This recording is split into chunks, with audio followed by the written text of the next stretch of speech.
বিরুদ্ধে আমরা জিহাদ ঘোষণা করেছি। এ বাংলাদেশে কোনো চাঁদাবাজ, সন্ত্রাস, দুর্নীতিবাজ থাকতে পারবে না। কাঠ খেলা খেলে আবার নতুন ফ্যাসিবাদের জন্ম নিতে চায়, তাদের বিরুদ্ধে আমাদের সোচ্চার হতে হবে। আপনারা দেখেছেন গ্রামগঞ্জে মানুষকে প্রতারণা করার জন্য সেই কাঠ বাণিজ্য আবার শুরু করেছে। কিছু কিছু জায়গায় ধরা পড়ে গণধোলাই খাওয়া শুরু করছে। দামি কাঠ দিয়ে, যার ভিতরে টাকা নাই, সেই কাঠ দিয়ে 100 টাকা করে চাঁদা উঠাচ্ছে। আবার এ কাঠ গ্রামগঞ্জের মানুষকে আবার প্রতারণার একটা ফাঁদ তারা পেতেছে।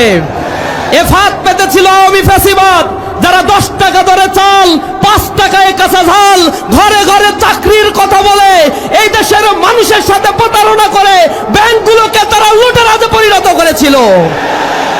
ব্যাংক থেকে তারা হাজার হাজার কোটি টাকা ঋণ খেলাপি করেছে। 6,44,000 কোটি টাকা ঋণ খেলাপি।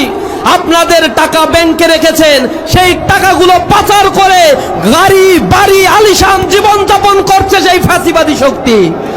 আর তাদের সাথে মিলেমিশে যারা তখন ব্যবসা বাণিজ্য চালিয়েছিল, তাদের অন্তত 50 জনকে এইবার নমিনেশন দিয়েছে একটা দল, যাদের ঋণ খেলাপির পরিমাণ 26,000 কোটি টাকা।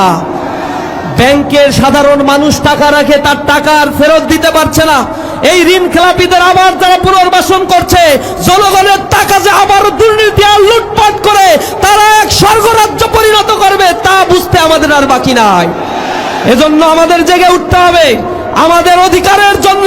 সাতক্ষীরার জনপদ মজলুম, নির্যাতিত, নিষ্পেষিত এই জনপদ আওয়ামী ফ্যাসিবাদের আমলে আমাদেরকে দমিত করা হয়েছে। কর্মসংস্থান সৃষ্টি করা হয় নাই। এখানে মানুষের অর্থনৈতিক দুরবস্থা, বাজার সিন্ডিকেট, ঘের দখল, বাণিজ্য করতে দেওয়া হয় নাই। ব্যবসা বাণিজ্য প্রতিষ্ঠানগুলো বুলডোজার দিয়ে গুড়িয়ে দেওয়া হয়েছে। আমাদের ঘর বাড়িতে, আমাদের আবাসনগুলোকে থাকতে দেওয়া হয় নাই। শত শত লক্ষ লক্ষ ভাইদেরকে নির্বাসিত জীবনযাপন করতে হয়েছে। আমরা এই জনপদে আর কোন জালিমকে স্থান দেব না, যে জালিম এই জনপদে আবার জুলুম করবে। এজন্য আমাদের জেগে উঠতে হবে। আপনারা দেখেছেন তরুণ সমাজ বাংলাদেশের প্রতিটি বড় বড় বিশ্ববিদ্যালয়, ঢাকা বিশ্ববিদ্যালয়, জাহাঙ্গীরনগর বিশ্ববিদ্যালয়, জগন্নাথ বিশ্ববিদ্যালয়, চট্টগ্রাম বিশ্ববিদ্যালয়, রাজশাহী বিশ্ববিদ্যালয়, যেগুলো জ্ঞান বিজ্ঞানের আতুরঘর হিসেবে পরিচিত, সেই বিশ্ববিদ্যালয়গুলোতে তরুণ সমাজ একচেটিয়া ইসলামের পক্ষে, ইসলামী ছাত্র শিবিরের পক্ষে তারা রায় দিয়েছে।